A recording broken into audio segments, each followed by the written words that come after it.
시편 147편 12절에서 20절 말씀을 가지고 말씀의 지배를 받으라 라는 그런 제목으로 함께 은혜를 나누겠습니다. 사랑하고 축복하는 전임 가족 여러분, 2026년 첫 주일 아침입니다. 지난 며칠간에 새해 인사를 많이 나누었겠죠. 복 많이 받으세요. 건강하시고 형통하시고 모든 일이 잘 풀리세요. 이 모든 인사의 핵심은 무엇입니까? 올해는 좀 더 나은 삶, 그리고 더 안전한 삶, 그리고 더 풍성한 삶을 살고 싶다는 우리 모두의 갈망이겠죠. 하지만 우리가 솔직해져 봅시다. 우리가 아무리 치밀하게 계획을 세우고 건강을 관리하고 자산을 잘 보호하려 해도 우리 힘으로 통제할 수 없는 일들이 얼마나 많습니까? 지난 몇 년간 우리가 겪었던 기후위기 통제 가능하지 않죠. 기후 재앙 그리고 기후 붕괴, 앞으로 급속도로 이 지구 환경이 황폐화되어지고 기후 붕괴로 인하여서 엄청난 그런 자연재해가 많이 발생하게 될 겁니다. 경제적인 파동도 그렇죠. 그리고 예상치 못한 코로나19에 2019년부터 해가지고 3년의 과정 동안 엄청난 파장을 일으켰잖아요. 그거 우리가 통제할 수 없었습니다. 그래서 인간이 얼마나 연약한지를 뼈아프게 가르쳐 주었던 지난 과거였습니다.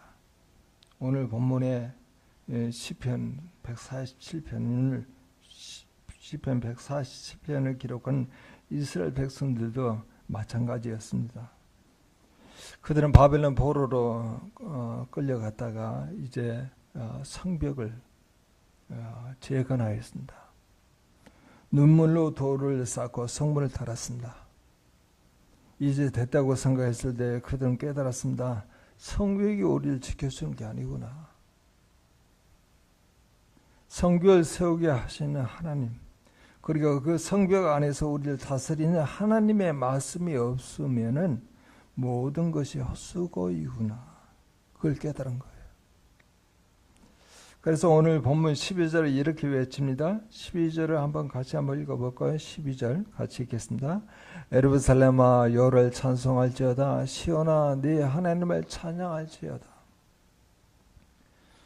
오늘 저는 2026을 시작한 여러분들에게 한번 묻고 싶습니다. 올 한 해 여러분의 인생에는 인생이라고 하는 배의 핸들을 누가 잡고 있습니까? 여러분의 감정입니까? 아니면 세상이 요란하게 휘몰아치고 있는 여러 가지 세상 소식입니까? 어제 그렇게 발생했죠. 미국의 트럼프 대통령이 베네수엘라의 마두로 대통령을 체포해 가서 당분간 미국의 통치 아래 베네수엘라가 앞으로 그 나라의 운영을 미국의 통치 아래에서 진행한다는 거예요. 이건 지금 21세기 있을 수 없는 일이잖아요. 그걸 누가 계획했겠어요?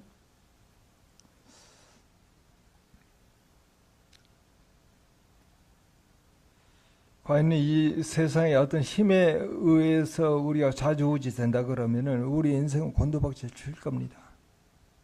우리가 가지고 있는 능력, 우리가 가지고 있는 의지, 우리가 가지고 있는 계획에 의해서 이 세상이 주관됐다 그러면 이 세상은 난장판이 될 거예요. 오늘 보면 우리가 단 하나의 길을 제시합니다. 바로 말씀의 지배를 받으라는 거예요. 하나님은 우리가 말씀을 보내시고 그 말씀이 우리의 삶에 속히 달리게 하십니다. 그 말씀의 통치 아래 들어갈 때 우리의 삶에 어떤 기적이 일어나는지요. 어떤 현상이 일어날까요? 말씀의 지배를 받게 되면요. 말씀은 하나님이잖아요.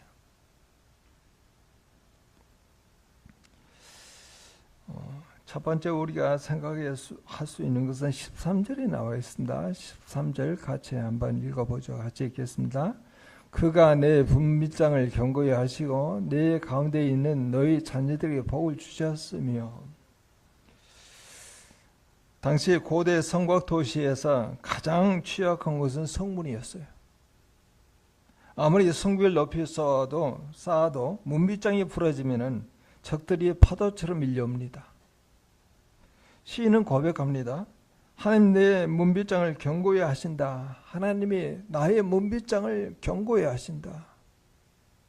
이 말은 우리가 보안 시스템이나 혹은 자신의 방어 기제가 우리를 지키는 게 아니라 하나님의 말씀이 우리의 삶의 경계선을 지킨다는 말씀이에요.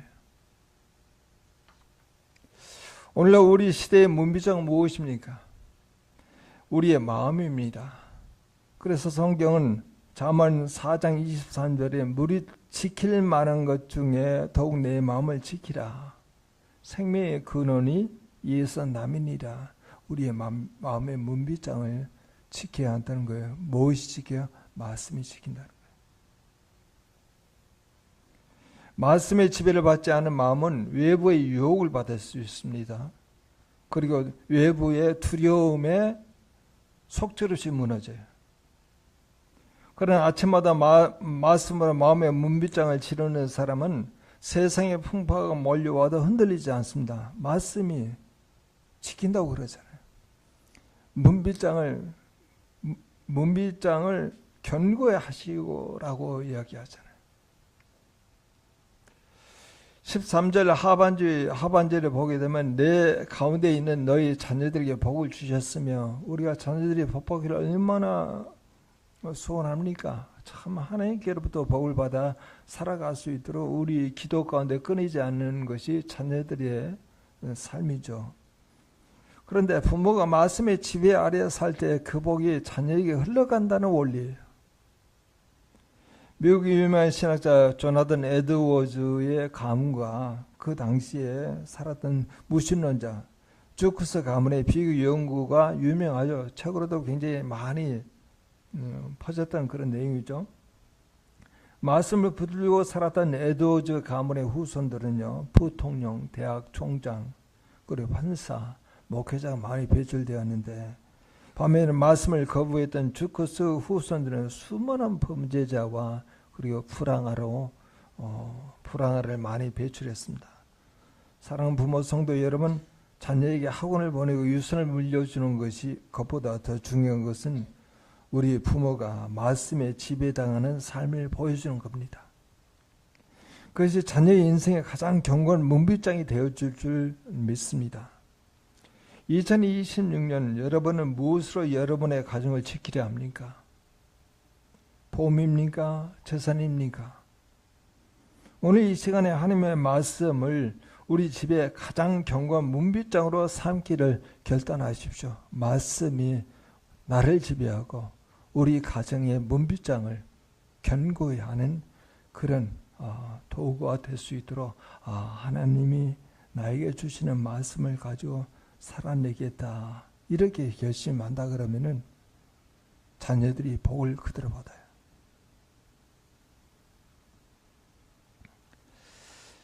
말씀의 지배는 오늘 본문이 나온 내용으로 이야기하게 되면요, 평안과 최상의 풍성함을 보장합니다. 오늘 14절을 여러분 보시기 바랍니다. 14절 같이 한번 읽어보죠. 내 경내를 평안하게 하시고 아름다운 밀로 너를 배불리시며. 경내라고 하는 단어를 여러분 주목하셔야 합니다. 하나님은 우리의 각자에게 허락하신 분복의 경계선이 있어요. 사단은 끊임없이 속삭입니다. 그 선을 넘으라고. 남의 떡이 더 커 보인다고 그렇게 이야기합니다. 더 많이 가져야 평안해. 더 열심히 일해야 많이 벌 수 있어. 그러나 여러분 결과 어떻습니까? 비교와 탐욕 때문에 평안이 깨져요. 말씀의 지배를 받는다고 하는 것은 하나님의 정의해 주신 경계선 안에서 만족하는 법을 배우는 거예요. 하나님의 말씀이 내 삶의 한계를 정해줄 때 역설적으로 그 안에서 가장 완벽한 평안 그리고 샬롬이 임합니다. 히브리 성경에서 아름다운 밀은 원래는 어떻게 기록이 되어 있냐면 미래 지방으로 너를 배불리시며 라고 그렇게 표현됩니다. 밀 중에서도 가장 영양가가 있고 맛있는 최애 상품을 뜻하고 있는 것이죠. 하나님 말씀을 순종하는 자에게 겨우 생존할 정도의 부스러기를 허락하지 않아요. 가장 좋은 것, 최상의 은혜로 우리를 배불리시는 분이 우리 하나님이십니다.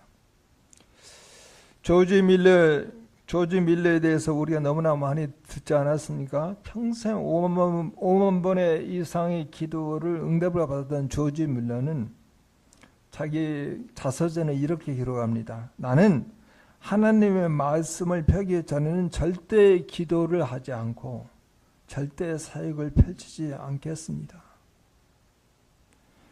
그는 내 감정이 아니라 하나님의 말씀이 나를 다스리게 해야 한다고 믿었습니다.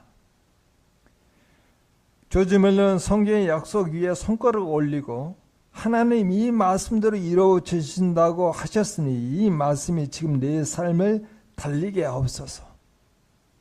이 말씀이 내 삶 속에서 역사하게 하소서. 손가락 하나하나 가리키면서 주님이 이게 나에게 주신 하나님의 약속의 말씀이라 하면은 지금 상황은 그렇지 않은데 말씀이 그렇게 이루어진다고 하면 말씀을 보내셔서 말씀이 나를 달리게 하옵소서. 그는 고아원을 운영하면서 수천 명의 아이들을 먹여야 했지만은 사람들에게 손을 내밀지 않았습니다. 오직 말씀의 지배를 받으며 기도했으며 하나님이 매일 아침 아름다운 밀로 아이들을 배불리게 하셨습니다. 말씀의 지배를 받는다고 하는 것은 내 형편을 보는 것이 아니라 기록된 약속을 붙드는 거예요.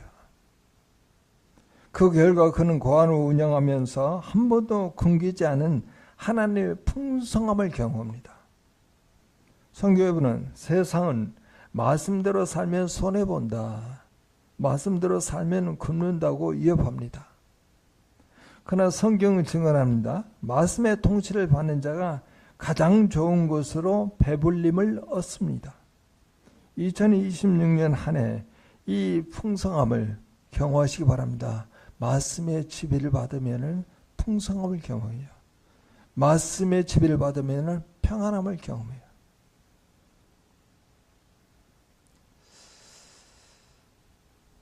자, 오늘 본문에 조금 어려운 내용이 나오는데 그 내용을 한번 보죠. 여러분 15절에서 18절까지의 말씀을 한번 같이 읽어보도록 하겠습니다.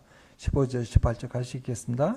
그의 명령을 땅에 보내시니 그의 말씀이 속히 달리는도다. 눈을 양털같이 내리시며 서리를 재같이 흩으시며 의복을 떡 부스러기같이 뿌리시나니 누가 능히 그의 추위를 감당하리요. 그의 말씀을 보내사 그것들을 녹이시고 바람을 불게 하신즉 물이 흐르는도다.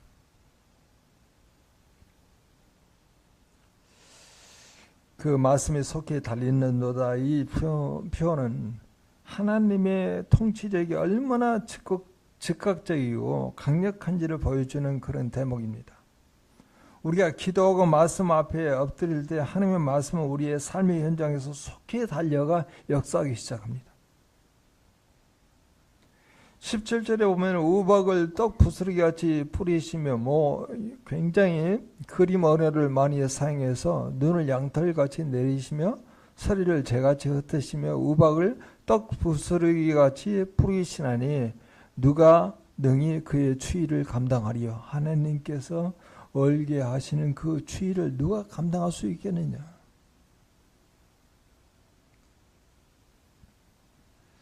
우리 인생에도 여러분 겨울이 찾아옵니다. 경제가 얼어붙고 그리고 인간관계가 너무 냉랭해지고 차가워지고 내 영혼이 무감각한 얼음덩어리가 될 때가 있어요. 내 힘으로 이 여름을 깰 수가 없습니다. 망치로 때리면 깨질 것 같지만 더 날카로운 파편이 생깁니다. 근데 방법은 하나뿐이세요. 그게 18절에 그의 말씀을 보내사 그것들을 녹이신다는 거예요. 그 말씀을 보내십니다. 하나님께서 우리에게 위로의 말씀을 주세요. 평안의 말씀을 주셔요. 격려의 말씀을 주셔요. 세상에 어느 누구도 그런 말씀을 줄 수가 없죠. 우리의 삶의 현실 가운데 그 말씀을 듣고 이처럼 꽁꽁 얼어붙은 그 상태에 있는 내 자신과 가정과 공동체 안에 하나님께서 말씀을 보내셔가지고 그리고 바람을 불게 하고 녹게 하였더니 물이 흘러가잖아요.